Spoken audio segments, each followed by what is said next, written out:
आज का टॉपिक है पुरुष और प्रकृति। पुरुष और प्रकृति, अगर आप इन दोनों के संबंध को समझेंगे तो पहले समझना होगा पुरुष क्या है और प्रकृति क्या है। तो पुरुष सुनने के बाद आपको ऐसा लगेगा जैसे मेल की बात हो रही किसी, है ना, मेल या फीमेल वाला पुरुष। यहाँ पुरुष का अर्थ है पौरुष, जिसमें पौरुष है, जिसमें पुरुषार्थ करने की शक्ति है, उसे पुरुष कहा गया। और पुरुषार्थ तो कोई भी कर सकता है, इसमें जेंडर नहीं आते, है ना। या आप इसे ब्रैकेट में लिख लीजिए आत्मा।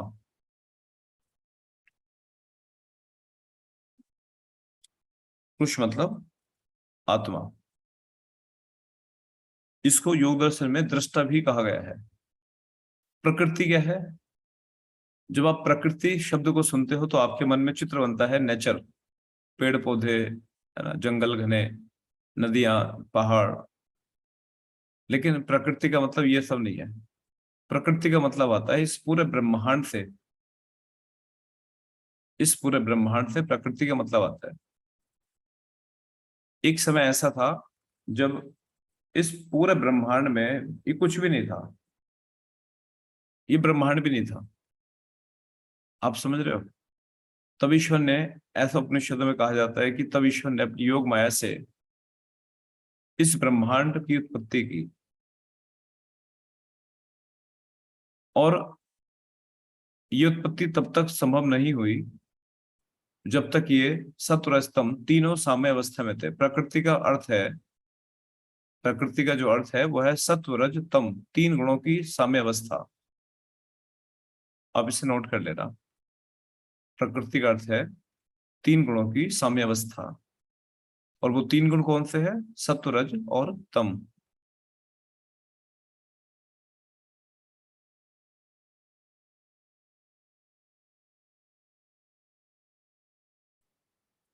इसको योग दर्शन में दृश्य के रूप में जाना जाता है। दृश्य जो पुरुष था वो दृष्टा था, और ये जो प्रकृति है ये दृश्य है। तो आप इन्हें दृष्टा दृश्य भी समझ सकते हो। अब थोड़ा सा आप ऐसा करिए, कॉलम बनाइए, एक कॉलम बनाइए। एक तरफ लिखिए पुरुष, ब्रैकेट में लिखना दृष्टा। दूसरी तरफ लिखिए प्रकृति, ब्रैकेट में लिखिए दृश्य।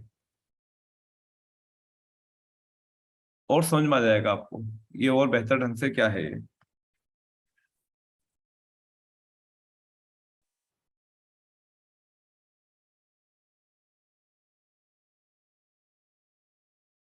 जो ये दृष्टा है ये चेतन है।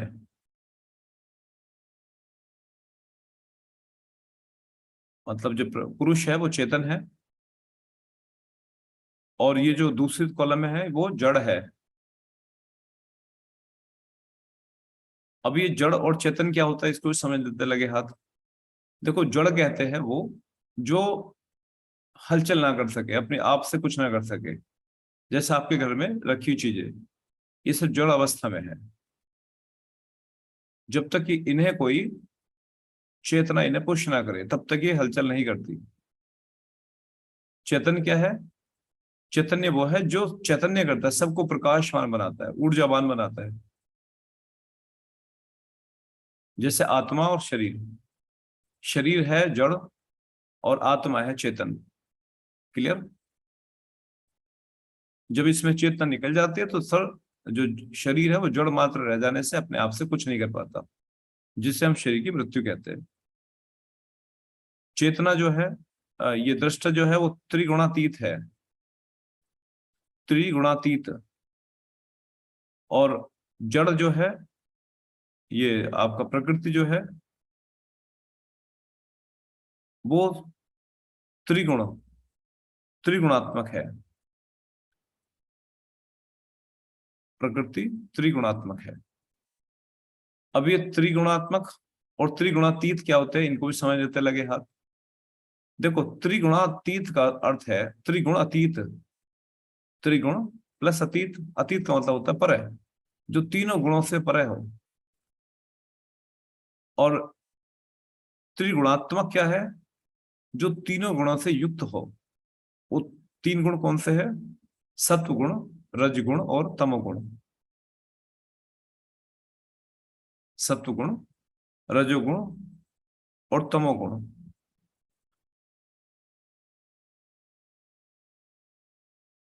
फिर प्रकृति में लिखिए, पुरुष में लिखिए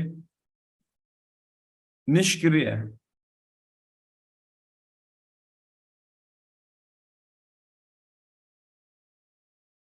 और प्रकृति में लिखिए सक्रिय।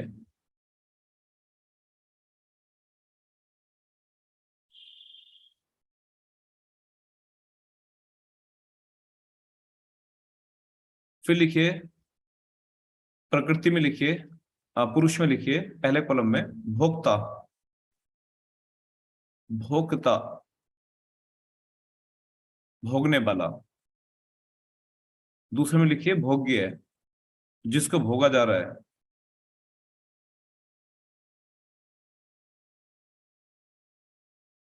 पहले कॉलम में लिखिए ज्ञान स्वरूप।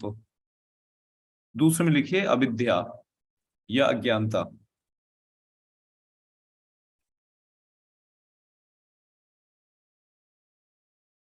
फिर लिखिए जगत से परे। आत्मा वाले कॉलम में लिखो पहले में जगत से परे। दूसरे में लिखिए जगत का आदि कारण।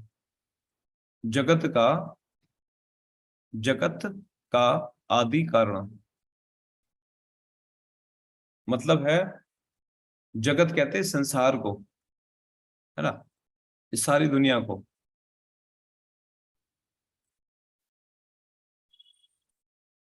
पहले में लिखिए बंधन से मुक्त।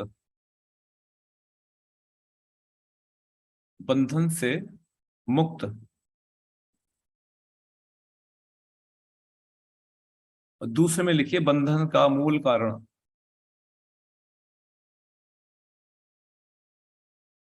बंधन का मूल कारण। ठीक है, चलिए अब इनको समझते हैं थोड़ा थोड़ा। यही प्रकृति पुरुष का परिचय है। एक हुए हैं महर्षि कपिल, जिन्होंने सांख्य दर्शन के रूप में इस पूरी सृष्टि प्रक्रिया को समझाया। जैसे आप अब योग दर्शन पढ़ रहे हो, ऐसी एक किताब आती है सांख्य दर्शन, उसमें पूरी योग सृष्टि प्रक्रिया को समझाया गया है। और पूरी सृष्टि प्रक्रिया में इतना गुण बताने वाला कोई नहीं है जो पूरा ब्रह्मांड की प्रक्रिया को बता दे। तो उन्होंने कहा कि एक समय ऐसा था जब कुछ भी नहीं था, शून्य था। तब प्रकृति में सत्वरज तम साम्य अवस्था में थे। साम्य अवस्था का अर्थ है जब तीनों एक समान लेवल पे खड़े हो, समान लेवल पे। जैसे मान लो आपके घर में कोई हारमोनियम है, हारमोनियम की जो कीज है वो साम्य अवस्था में रखी होती है, इस तरह मिली हुई। तो क्या वो कोई म्यूजिक उत्पन्न होता है उससे? लेकिन अगर उनमें विक्षोभ कर दिया जाए, किसी एक उंगली को उसमें दबाव डाला जाए तो उसमें विक्षोभ पैदा होता है और एक साउंड पैदा होती है। ऐसे ही प्रकृति साम्य अवस्था में थी, सत्व स्तंभ। जब प्रकृति साम्य अवस्था में होती है तो ये कुछ भी उत्पन्न नहीं करती। ठीक। तब इसका संपर्क हुआ पुरुष के साथ। जब पुरुष के संपर्क में, जब ईश्वर ने उसमें चेतना डाली तो इसमें विक्षोभ उत्पन्न हुआ, हलचल हुई। विक्षोभ उत्पन्न होने के बाद फिर इस सृष्टि प्रक्रिया का, इसमें सूरज चांद तारे दुनिया भर की चीजें बननी शुरू हो गई। ये सारी चीजें बनी, उसके बाद ये ब्रह्मांड की पूरी प्रक्रिया है, सृष्टि प्रक्रिया। कैसे उत्पन्न हुआ, क्या उत्पन्न हुआ? तो उन्होंने कहा जब प्रकृति पुरुष का मिलन हुआ तब बुद्धि की उत्पत्ति हुई। बुद्धि की उत्पत्ति के बाद फिर अहंकार उत्पन्न हुआ, महतत्व। उसके बाद तीन रूपों में विभाजित हुआ, सात्विक, राजसिक, तामसिक अहंकार। सात्विक अहंकार से मन की उत्पत्ति हुई, है ना। इस तरीके से फिर इंद्रियों की उत्पत्ति हुई, पंच कर्मेंद्रिया, पंच ज्ञानेन्द्रिया। फिर तन मात्राओं की उत्पत्ति हुई, पंच महाभूत की उत्पत्ति हुई। इस तरह अगर सबको जोड़ा जाए तो ये 25 एलिमेंट्स होते हैं जो इस पूरी सृष्टि प्रक्रिया में शामिल है। इस पूरी 25 एलिमेंट से पूरा ब्रह्मांड बना है। जैसे आपने पढ़ा भी होगा कि हम 5 तत्वों से बने हुए हैं। है ना। हम 5 तत्व से बने हुए हैं, पूरी प्रकृति 25 तत्वों से बनी हुई है, ये पूरा ब्रह्मांड। इसलिए आप किसी भी ग्रह उपग्रह पे चले जाइए, ये तीनों प्रकृति आपको वहां मौजूद मिलेगी। ये छोटा ज्ञान नहीं है। आपका मन करे जिस ग्रह पे चले जाओ, आपको ये तीनों गुण मिलेंगे वहां, सत्व रज तम। और ये ही सारे गुण हम सबके भीतर है, सत्व रज तम। हमारे देह के अंदर तीनों गुण विद्यमान है, सत्व रज तम। हमारे भोजन में तीनों गुण विद्यमान है, सत्व रज तम, है ना। हमारे काल में, समय में भी तीनों गुण विद्यमान है, सत्व रज तम। जो तीन काल है, इसमें सत्व रज तम तीन गुण कहे गए। हर जगह पे तीनों गुण विद्यमान है। जैसे पानी में पानी मिलाने से पानी बढ़ता है, ठीक वैसे ही सत्व में सत्व मिलाने से सत्व बढ़ता है। ये बात आप समझना। जैसे पानी में पानी मिलाओगे तो पानी बढ़ेगा, वैसे ही अगर सत्व में सत्व को मिलाओगे तो सत्व बढ़ेगा। तीनों गुणों के अपने अपने लक्षण होते हैं। जिसके अंदर, हम मनुष्य में बात करें तो जिसके अंदर तीन गुण अधिक होते हैं, सत्व गुण मान लीजिए किसी में अधिक है, तो वो इंसान बेहद धार्मिक होगा, शुभ कर्म करने वाला होगा, है ना, लोकप्रिय भी होगा, लोग उससे प्रेम स्नेह भी करते होंगे। ये ऐसे गुण उसके अंदर होंगे, सत्व गुण के अंदर। और जिसके अंदर रजोगुण होगा, वो इंसान राजाओं की तरह व्यवहार करेगा, राजाओं की तरह जीना चाहेगा, लग्जरी लाइफ को पसंद करेगा, घूमने फिरने का शौकीन होगा, चटपटा खाने का शौकीन होगा। ऐसे गुण वाला रजोगुण वाला होता है। जो तामसिक गुणों वाला है, वो राक्षस प्रकृति का होगा, दुष्ट प्रकृति का होगा। वो लोगों को मारेगा, कष्ट देगा, जिनके संपर्क में रहेगा उन्हें कष्ट देगा, है ना। मांस भक्षण करेगा, शराब का सेवन करेगा। तो ये सारे गुण तम गुणों के आते हैं। ऐसे इंसान को लोग प्रिय नहीं होते, और ना ही लोग उसे प्रिय पसंद करते। ठीक। तो ये तीन गुण हम सबके अंदर विद्यमान है। अब देखो, कहा जाता है हम यदि सत्व गुणों वाला भोजन करेंगे तो हमारे अंदर सत्व गुण बढ़ेगा, और यदि हम तमोगुण का भोजन करेंगे तो तमोगुण बढ़ेगा। सीधी सी बात है। यदि हम सत्व गुण में उठेंगे तो सत्व गुण बढ़ेगा, तमोगुण में उठेंगे तो तमोगुण बढ़ेगा। अब देखो, काल के हिसाब से भी गुणों को बांट दिया गया है। ये आपके एडिशन नॉलेज के लिए काम देगी ये सब बातें। सत्व गुण का जो समय है वो सुबह ब्रह्म मुहूर्त माना गया है, सूर्योदय से पहले का। सूर्य उदय होने के सूर्यास्त होने तक का काल होता है रजोगुणी, और सूर्यास्त होने से मध्य रात्रि तक का जो काल है वो होता है तमोगुण। ठीक। अब कोई इस काल में उठता है या उस काल में उठता है, या काल के अकॉर्डिंग व्यवहार करता है, तो उसमें वही वृद्धि हो जाती है। और हम सबके अंदर ये गुण विद्यमान है, इसलिए हम अगर अपने व्यक्तित्व को जानना चाहे तो इजीली समझ सकते हैं हमारा व्यक्तित्व कैसा है। यदि आप दूसरे का जानना चाहो तो दूसरे का भी जान सकते हो आप, है ना। जो एक इंसान जो अल्कोहल का या मांस का सेवन नहीं करता, संभावना है वो कम हिंसक होगा, वो कम दुष्ट प्रकृति का होगा। अगर ऐसे आप 100 लोगों पे शोध करोगे, तो हो सकता है आपको 100 में से सत्वगुणी लोग 30 से 40 मिल जाए आपको, संभावना है। दुष्ट प्रकृति के लोग मिल जाए आपको। उसके पीछे भी ये वातावरण जिम्मेदार होगा, वो उनके अकेला उनका, क्योंकि प्रभावित करने वाला वातावरण भी तो है ना, सत्वगुण रजगुण तमोगुण। आप किस संगत में रहते हो? यदि आप धर्म संगत में रहते हो तो सत्वगुण बढ़ेगा आपके अंदर।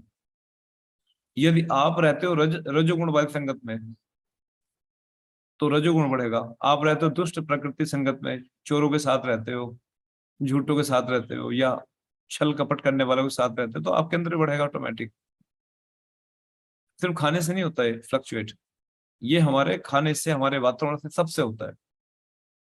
यदि कोई इंसान सारे गुणों के संपर्क में न रहे, केवल सत्व गुणों के संपर्क में रहे, हिम्मत नहीं है कि उसमें बदलाव आ जाए, वो दुष्ट प्रकृति का हो जाए, ये तय है। अब हम जो समाज के अंदर लोग हैं वो सबसे ज्यादा रजोगुण प्रकृति के हैं, सत्वगुण प्रकृति के बहुत कम है। मैं अगर कहूँ तो 10% भी नहीं है। और करीब 50-60% लोग हैं रजोगुण प्रकृति के, और करीब 20 से 30% लोग हैं तमोगुण प्रकृति के। जिनमें देखो, सिर्फ भोजन से नहीं, मान लो मैं खाता तो मांस हूं, शराब पीता हूँ, लेकिन मैं रोज धर्म के कामों में लगा रहता हूँ, मैं संगत अच्छी पकड़ रखी है, तो ये न्यूट्रलाइज हो रहे हैं कहीं ना कहीं। एकदम से फ्लक्चुएट नहीं करेगा, लेकिन हाँ रह जाएगा शरीर के अंदर। आप मेरी बात समझ पा रहे हो? अगर कोई इंसान केवल एक ही माध्यम से उसे ग्रहण कर रहा है तो उस पर इतना ज्यादा प्रभाव नहीं दिखेगा। पहले से मैं तमोगुण प्रकृति को, मैंने मांस और शराब का सेवन किया और मैंने बुरी संगत को पकड़ा, 100%, 100% बढ़ेगा तमोगुण। और ऐसा इंसान क्रूर हो जाएगा, मरने मारने से नहीं डरेगा, है ना, हमेशा लोगों को लूटेगा, बुरे कर्म करेगा। जो प्रश्न आता है ना कई बार ऐसा कि जो लोग मांस खाते जरूरी थोड़ी कि वो हिंसक हो, तो निश्चित तौर पे दूसरा कारण होगा उनके पीछे, कोई ना कोई अध्यात्म से वो जुड़े होंगे।